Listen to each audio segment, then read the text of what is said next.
You're listening to the Cyberwire Network, powered by N2K.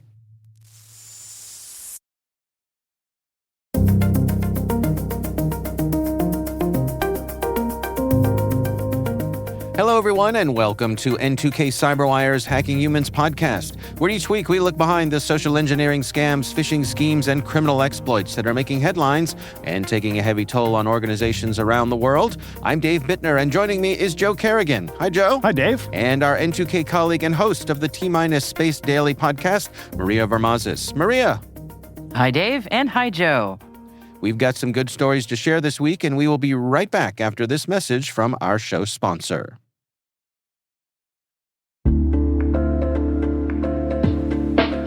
And now, a few thoughts from our sponsors at ThreatLocker. The tactics used by cyber criminals are becoming more and more advanced every day. The shift from a default allow approach to a default deny is more critical than ever. This is where ThreatLocker comes in. Stay tuned for how ThreatLocker allow listing and ring fencing has your back.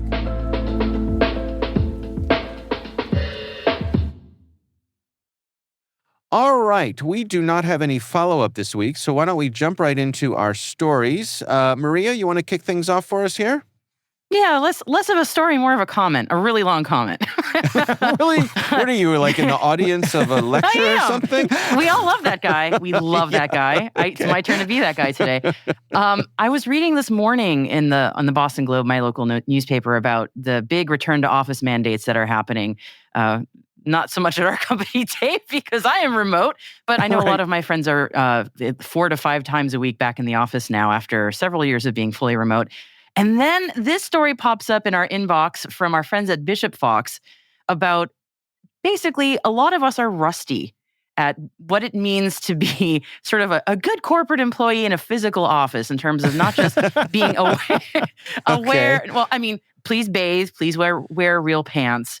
But also, do you remember your security awareness training, not just in terms of can you identify phishing or vishing? I hate that word, but you know what I mean, like the phone phishing. But also, do you remember things like badging etiquette, things like that? So the person who wrote this blog post is by Elise Dennis, or Denis, if I want to do the French pronunciation, who is a DEF CON black badge holder from DEF CON 27. So good for her, honestly. She won the social engineering capture the flag. It's pretty cool. And so this is the point that she's making is, Bishop Fox and many other companies offer red teaming, which is like pen testing, but more. Basically, they come in to your company and they go, I'm going to try all sorts of ways to get into your company, to get certain information, capture some sort of designated info by whatever means we've agreed upon. And I'll take the time that it's going to take. I'm summarizing this very poorly. But it's a really fascinating exercise for a company to opt into because it then exposes all of your weaknesses, not just digitally, but also physically. And I feel like security teams know this, but it can be hard for them to get management to buy in. So I wanted to stop there and just ask, have either of you ever been knowingly on the receiving end of like a red teaming exercise or a pen test? No. I have not been knowingly on this, but I have worked with people who have done this.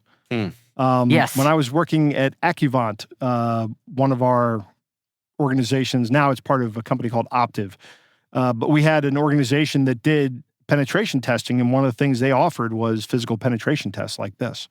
Yep. Yeah. I have spent the vast majority of my career being self-employed, so and co-owning a company with my wife. So I'm just going to leave it there. Different challenges. Yeah. You're probably going to know if you set yourself up for a red teaming. Yeah. A whole other set of challenges with that one. That's fair enough. I don't know about my time when I was at Sophos, but certainly I know at Rapid7, when I worked there, we were basically constantly under some kind of an assessment, either self-imposed or a competitor, presumably. Somebody was trying to get access to what we were doing.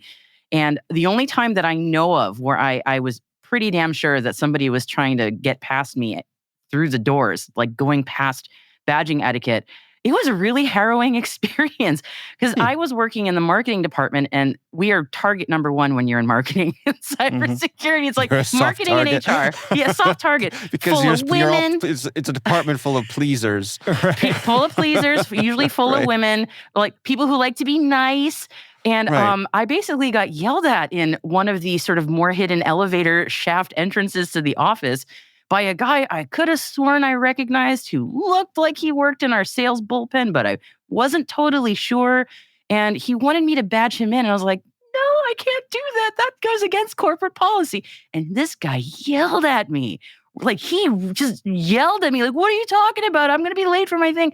And I was like, this guy's pen testing me. Like the look on me right now. That or he's an asshole. But either Right. way, it goes One against of the policy.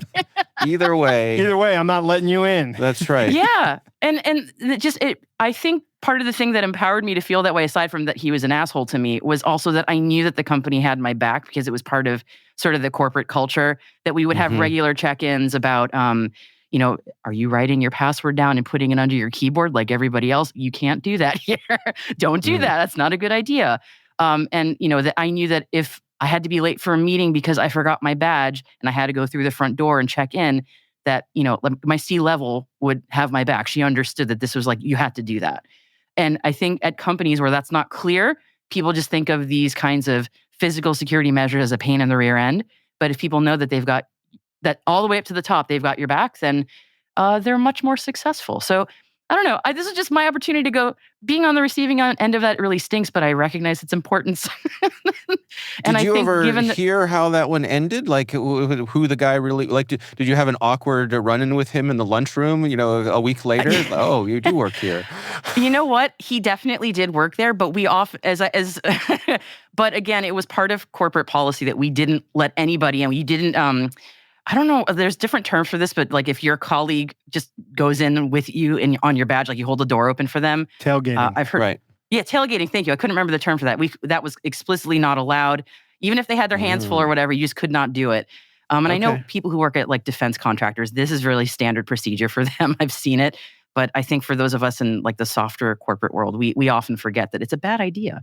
But yeah, he definitely worked at the company, but we were self-assessing all the time, just part of us making sure that we were on top of things. And it was a very valuable exercise. So it may have been that he was legit, but it also may have been that he was working with the security team. I don't know. I will never know how that ended up, but I'm pretty sure it was a pen test. Yeah. Trust no one. Right. Trust no I one. mean, honestly, yes. Well, I mean, Joe, you've worked in some secure places. I mean, the Yes. place you're working at now is pretty secure. Yes. And so what's the... Don't test the assertion. What's Right. the... What's Yeah. the situation there? Well, it's a different situation because it is mandated in these kind of environments, not just like, hey, it'd be really great. It's like, hey, there's real consequences if you don't do this. Yeah. Yeah. So when that's the case, if you're, I have seen people try to tailgate, but I haven't seen anybody even try to tailgate in 20 years. Okay. Wow. But I was working with a friend of mine. We were at this. We were working at a defense contractor, and we were coming in. And I badged in. He badged in. Somebody behind him did not badge in, and my friend stopped him and said, "You have to badge in."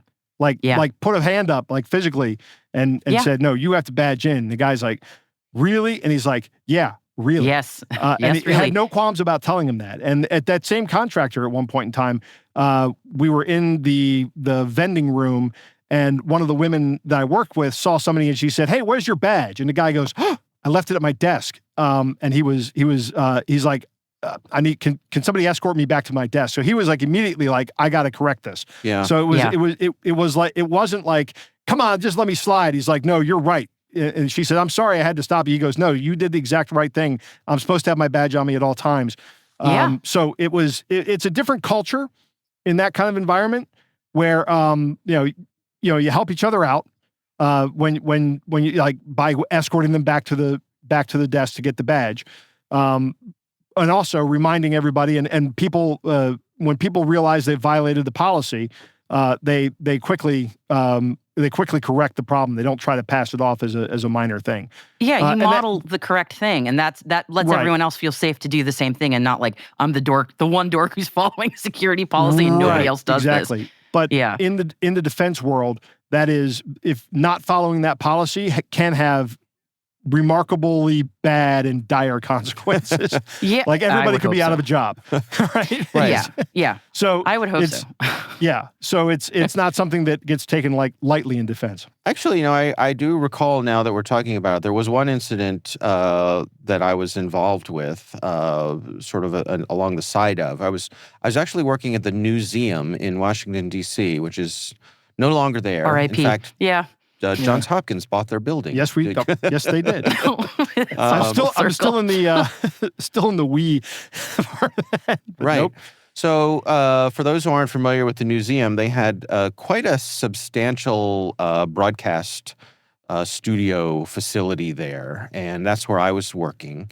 I was working on a TV show there, and it was not uncommon for the chief engineer, the person who was responsible for getting us on the air, who had to go to a part of the facility called Master Control, which is where all of the devices that put you on the air are, when you Sounds have so to connect badass. to a satellite or, Right. yeah, I know. It is Master badass, Control. actually. Master Yeah. Control, right.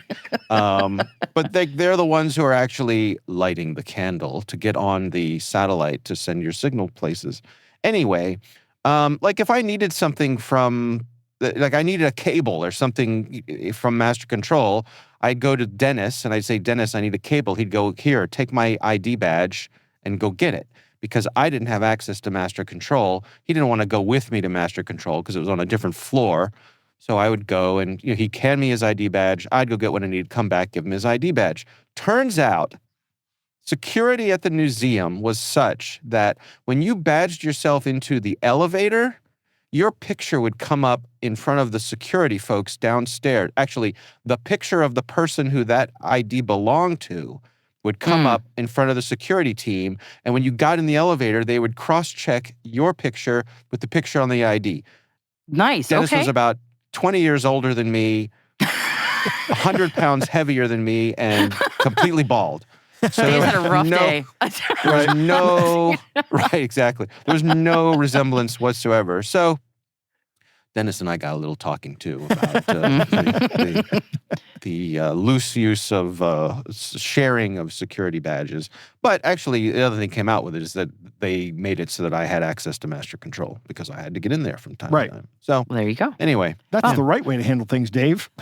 well, fortunately, nobody got fired. Right. But, we were totally operating in easier to apologize than get permission mode, which Yeah. sometimes you gotta Yeah. do, That often you know? happens. Yeah. Yeah. right. Yeah. All right. Well, interesting story, Maria. Thanks for bringing that to our attention there. Joe, you're up next. What do you have for us this week? Dave, I got a story that I first saw on CBSNews.com.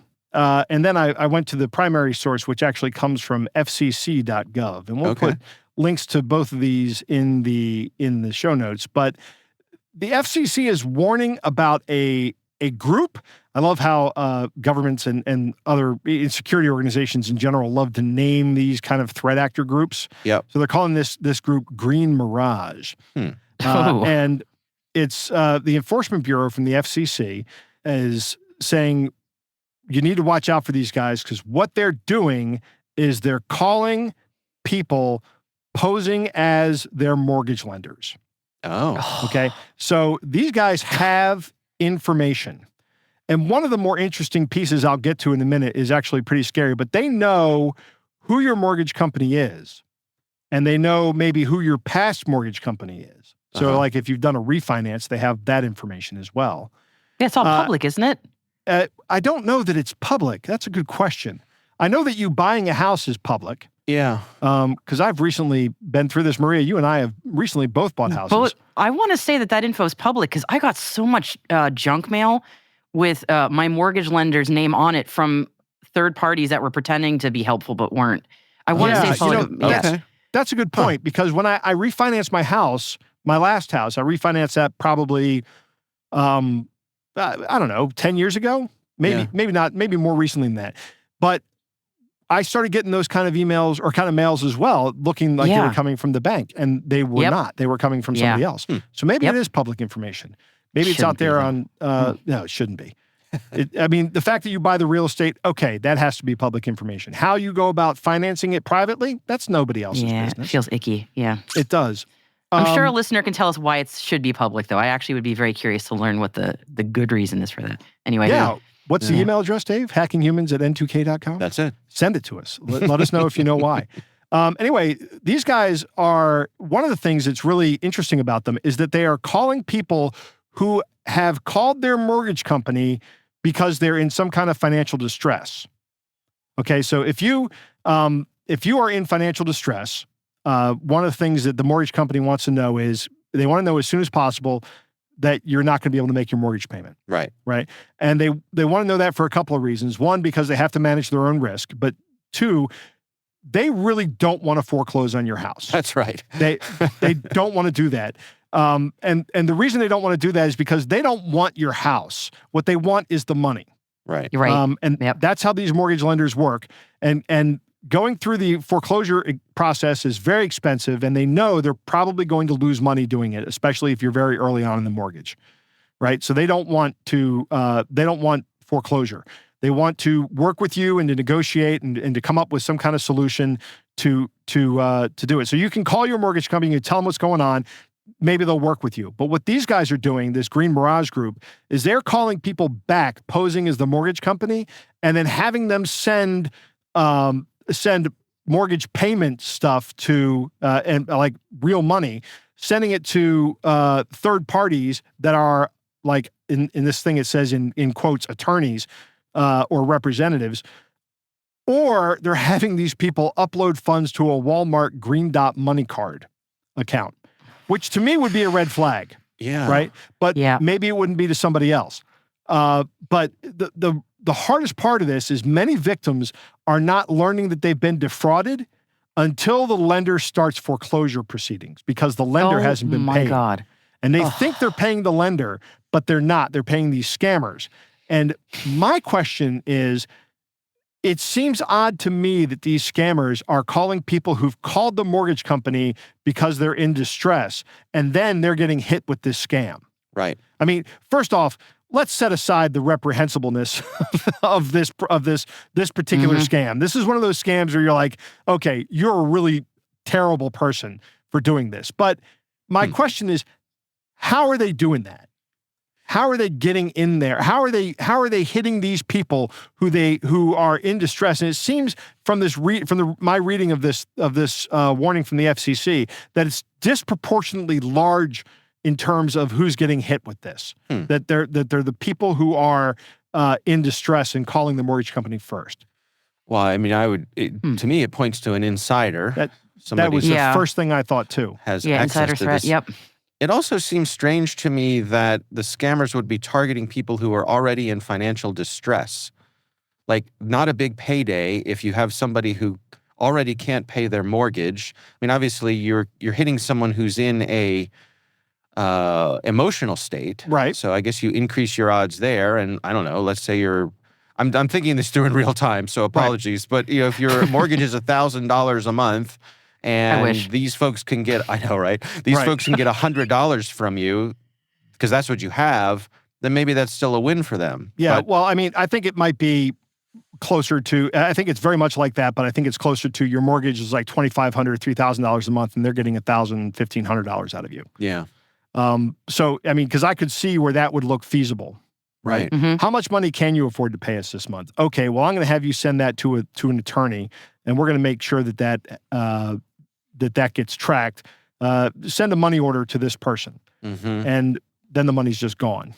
So, I mean, they have to be able to find out where this money's going as well. I imagine that the FCC is working on that end of it, and they might be involving other law enforcement. FCC is not really a law enforcement organization. They're a commission, and they're responsible for the communication systems throughout the U.S., including the phone system. But they can levy fines, though. They can levy fines. That's true. They do have that capability, but they can't criminally prosecute somebody. Can they criminally? No, they're levying fines. Because I'm thinking about a recent case where somebody was broadcasting incorrectly. Maybe you saw this in one of the ham radio things, Dave. You're a ham radio operator. I am. There was a guy who recently got like a $32,000 fine because he was improperly interfering with firefighters. Correct. That's exactly the case I'm thinking of. They take that very seriously. Yep. Yeah, they do. But that was a financial, like a fine crime, a fine, what he's doing is criminal, but he's not going to do any jail time. He just has to pay a fine. No, but I suspect the FCC, will, if need be, they will simply refer you to one of the law enforcement agencies with whom they partner. Yeah. If criminal charges are in order. Yes. So they can levy fines, but they can't put you in jail. But somebody else can. And some of this stuff is illegal. Some of this stuff. All of this stuff is illegal. It's all wire fraud and money laundering. Right. So, I mean, those things, the Justice Department is very interested in prosecuting. Yeah. So make sure if you're in distress for a mortgage, make sure that you make the calls. And unfortunately, that's the only thing that I can tell you to do here is don't trust any inbound calls, because these guys are spoofing the caller ID of your lender when they call. And somehow they know, it seems that they know when people are in distress. Looks like they've already gotten away with $400,000 over the last 2 years. And of course, this is saying that this is likely underreported, and it is much more than $400,000 has been taken. Wow. All right. Well, we will have a link to that in the show notes. And of course, we would love to hear from you. If there's something you'd like us to consider for the show, you can email us. It's hackinghumans@n2k.com.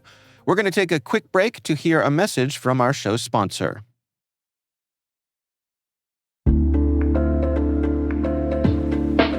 So let's return to our sponsor, ThreatLocker.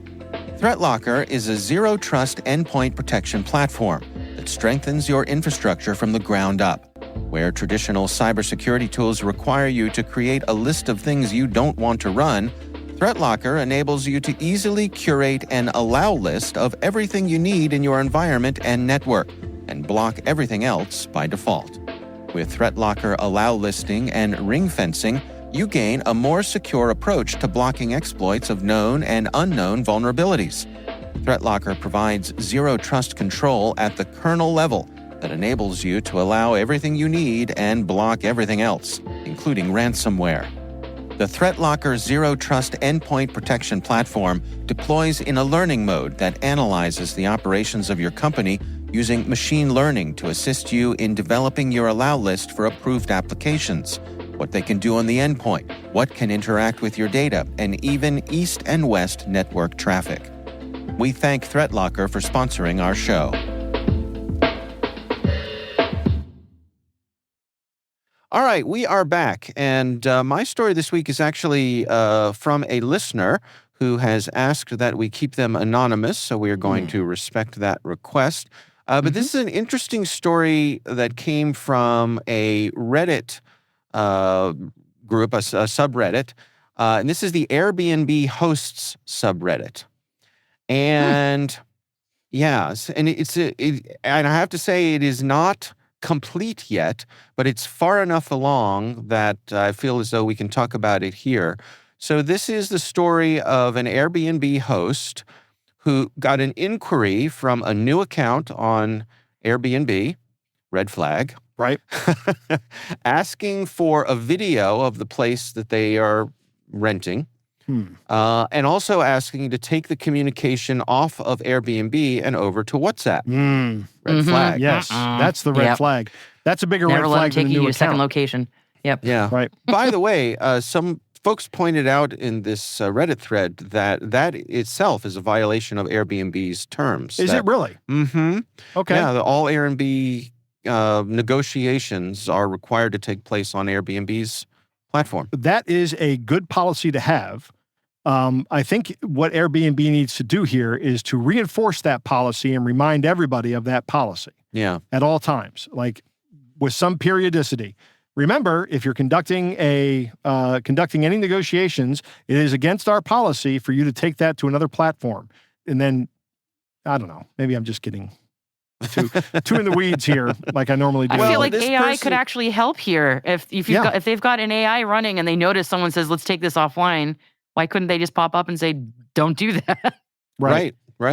Well, in this case, I'm going to sort of paraphrase what the person wrote here. They said, "I agreed to take the chat to WhatsApp. They sent their number cryptically. They're now rapport building like crazy. It seems like I'm talking to a LLM bot, but I can't know for sure. They're asking for a 6-month rental off Airbnb. I sent them to a video walkthrough that we did during the photo session. I gave them a price close to the price that would be for a booking, which is like 5 times what Zillow says my rental rate would be, and they agreed without hesitation. Really? Mm-hmm. So let me see if I got this right. So they're doing an Airbnb, which is usually like $150 a night or something like that. I mean, I don't know. Some places can are vary hugely, but sure. There's a wide range. And this guy's just saying, I'll charge you whatever that nightly rate is for 6 months. And that turns out that if you fully rent that place for a month, you're going to pay way more than you would just by renting it with a lease, right? Right. Okay. Right. So before we dig into any more of the story here, any speculation as to if this is indeed a scam, what is the scam? Okay, so I'm going to go first here. I'm going to say the fact that the guy agrees or the scammer agrees instantaneously to something that is obviously ridiculous in terms of how much money he's going to have to pay tells me, yes, I'm dealing with a scammer. You know, that is the biggest indicator right there. This is way too good to be true. Okay. But what's the scam? That I'm not sure of. Maria?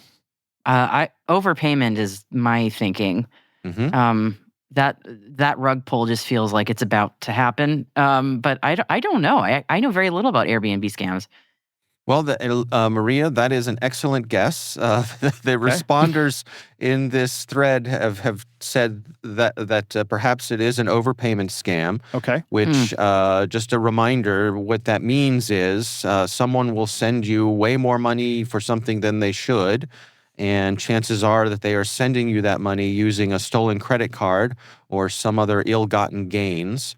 Then they reach out to you and they say, oh my gosh, I'm so sorry, I overpaid you. Can you please refund the difference of what I owe you?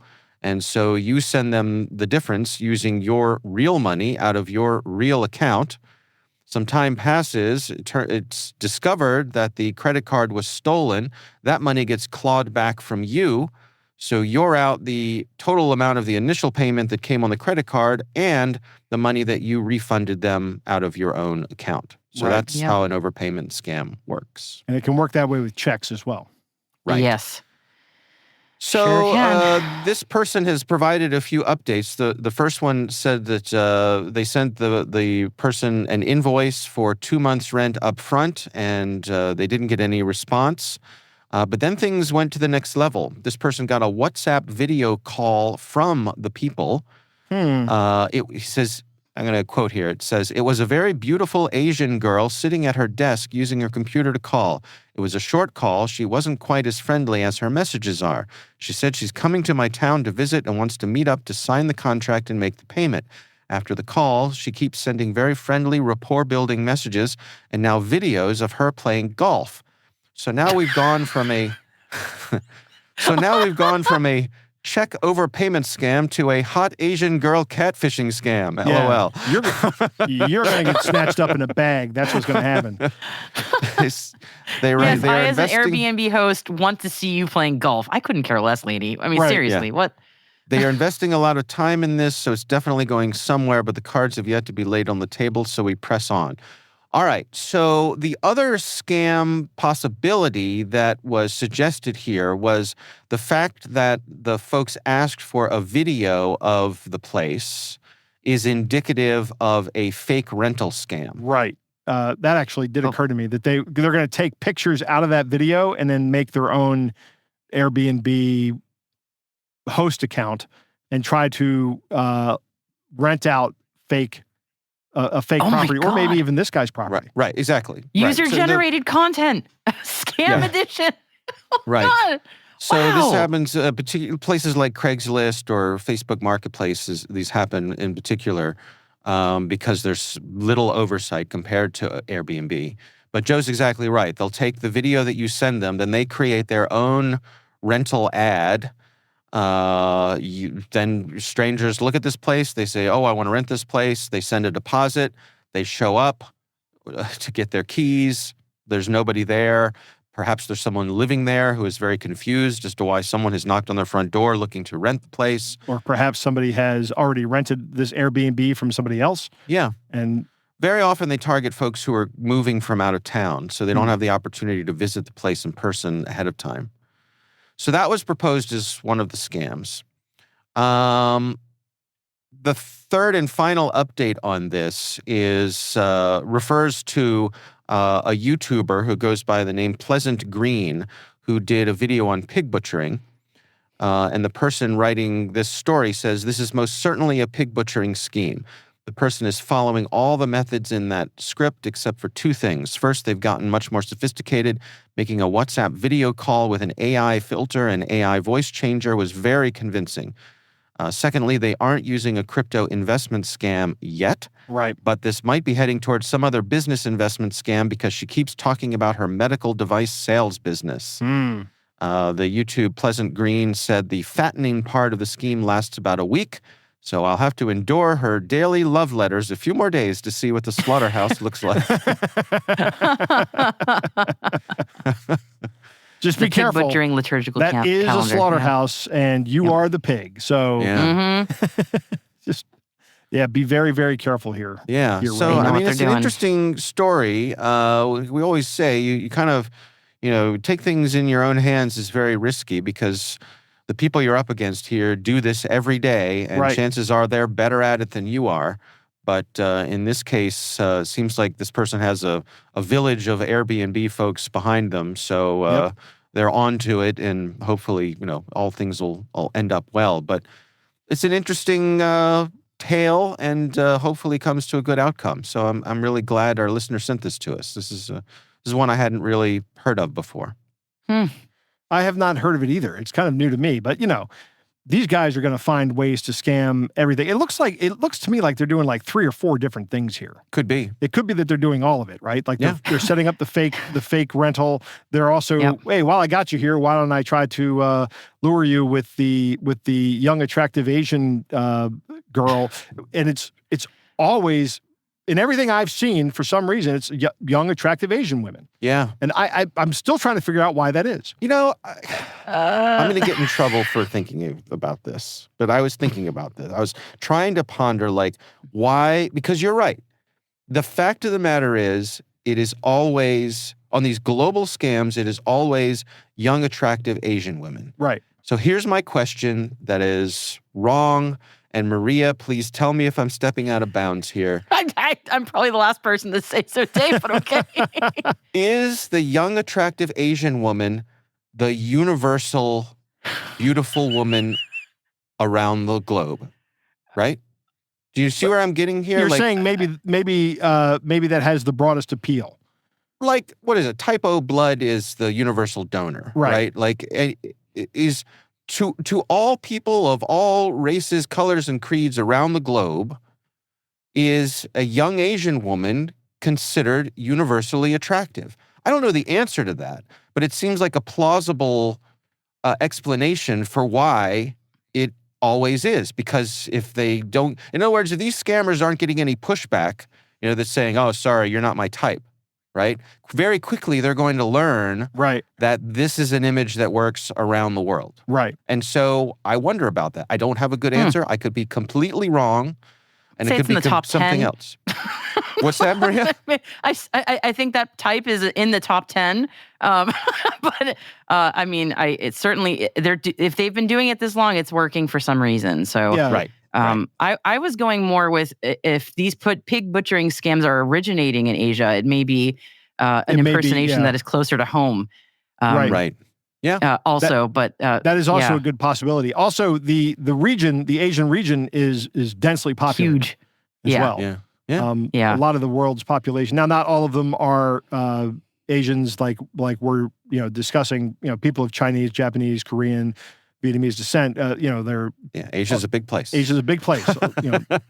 Right. Yes. Right. and people are very diverse from that area. Yeah. But the question still sticks in the back of my mind. Why is it? I mean, why is it like that? Yeah. And it's I don't know that there's a valid reason for it, or maybe there is. And I Right. guarantee you they did like rudimentary A/B testing and they Yeah. found that is what worked the That best. is I'm sure. probably what works. Yeah. What has the highest probably- success rate? Yeah, Yep. You're and probably they absolutely tried right. it. Yeah. Yep. All right. Well, we will have a link to that Reddit thread in the show notes. Joe, Maria, it is time to move on to our catch of the day.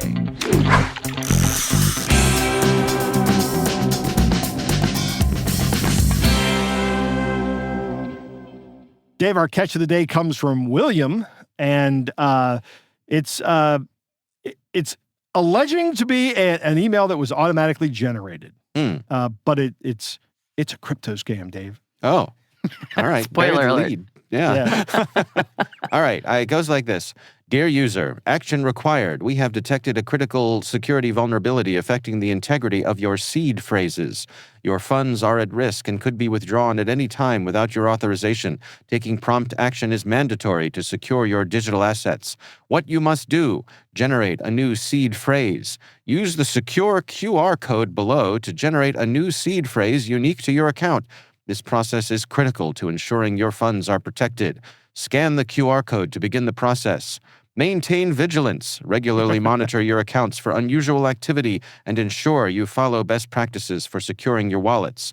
Why this is important: failure to update your seed phrase immediately may result in unauthorized access and potential loss of your digital assets. This update is mandatory to safeguard your holdings. And then it has contact information. Right. So William says, 2 things stood out to me because of this one. I consider unsolicited QR codes immediately suspicious, which is good, as do I. Yeah. And the other thing is, William says, I don't have any crypto. So sending me this message that my cryptocurrency is at risk shows me it must be some kind of scam. Well, Stands to reason. I mean, it is. can either of you help explain this to me? Because I don't have any crypto and I've never used any crypto. Obviously, I know crypto uses things like seed phrases. And No, so on it and so doesn't forth. actually, Dave. That's a misnomer. Oh. So I was going to ask you guys this. Am I going to regret asking you this, No. Joe? Well, maybe. As I've often said, everything I know All is right. against my will. All right. Right. Buckle in. Buckle Okay. up, folks. So- Here we go. First off, there are 2 ways you can hold cryptocurrency. You can hold it yourself Yeah. in some kind of crypto wallet, Yeah. or you can hold it at some kind of exchange. Right. Now, if you hold it at an exchange, you don't have a wallet, you have an account. Okay. That's vastly different. So you won't have a what this guy is calling a seed phrase, but it's actually not a seed phrase. A seed is in cryptography is something different from what this is. Okay. But what they're referencing is your recovery phrase. Oh. So if you have a wallet, like I have a wallet with a small amount of crypto on my phone, Yeah. just so I can show people how much Bitcoin Z I have, which is essentially worthless. But anyway, they go, "Who really that much?" I'm like, yeah, I'm a crypto millionaire, baby. And how much is that worth? About $9.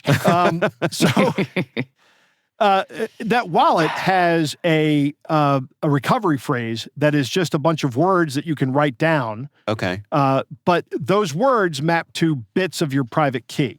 Okay. So what this is they're trying to get you to use, I'm guessing here, but it looks like they're trying to get you to use a different private key, one that they have knowledge of by going to this website. I see. Right? So they're going to tell you, here's your new seed phrase, and all that's going to do is give you a new private key on a wallet. Right. And then they say transfer all of your crypto to the wallet with the new seed phrase. But because they have this it's not a seed phrase at all, but because they have the same private keys, as soon as you do that, they have access to it. And then they snatch it and it goes away. I see. And that's it. I think that's the scam here. All right. Well, very good. So beware. I'm sure everybody absolutely understands 100% of what I just said. I'm just I smiling got to and tell nodding. you, I was given some crypto some years ago, and I'm sure it's worth a ton more than it was when I sold it. But like the first thing I did was sell it. Oh, really? Just like I cannot be bothered. I just cannot be bothered. And it was worth a decent amount of money at the time. It was actually given to me as a gift when my daughter was born. And again, so it was some time ago. And I'm sure it was worth a ton. Somebody offered to give me a Bitcoin back in 2016 when it was like $600. And I was like, no, I'll just do this. Yeah, I'm out of the goodness of my heart. I should have taken the Bitcoin. Yeah. Because that would now be worth $100,000 or something. No. I still have the Open Dime. I was just looking for it as you were telling this. I still have the actual physical device they gave me the Bitcoin on. Like that, you know what I mean? It's like it's the Open a Dime physical device. wallet. Yeah. Yeah, I still have it. It probably still has a few cents on it, and I'm just like, now I'm wondering. Should But I just look at it. I couldn't be bothered to learn all this that you were describing. I'm just going, I hate even knowing what I know about regular mutual funds and index funds. I don't want to add this to my knowledge. I just don't want it. That stuff. I don't know. Maybe growing up in a financing household, I just, we used to talk about money at the dinner table. Yeah, this explains a lot. Yeah, we would have conversations about bonds and coupons and the value of these things. Because that's what my dad did for a living. Mm-hmm. So that's all. That was dinner table conversation. Yeah. Well. All right. All right. Well, thank you, William, for sending that in. We do appreciate it. And again, if you have something you'd like us to consider for the show, you can email us. It's hackinghumans@n2k.com.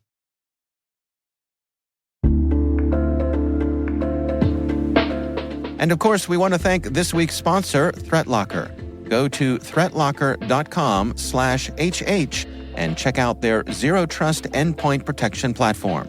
That's the words threat and locker with no space.com/HH, where you can request a demo and neutralize the threat of malware running on your devices.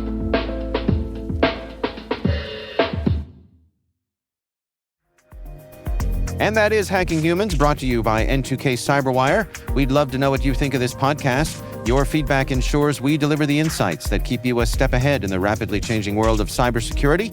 If you like our show, please share a rating and review in your favorite podcast app. Please also fill out the survey in the show notes or send an email to hackinghumans@n2k.com.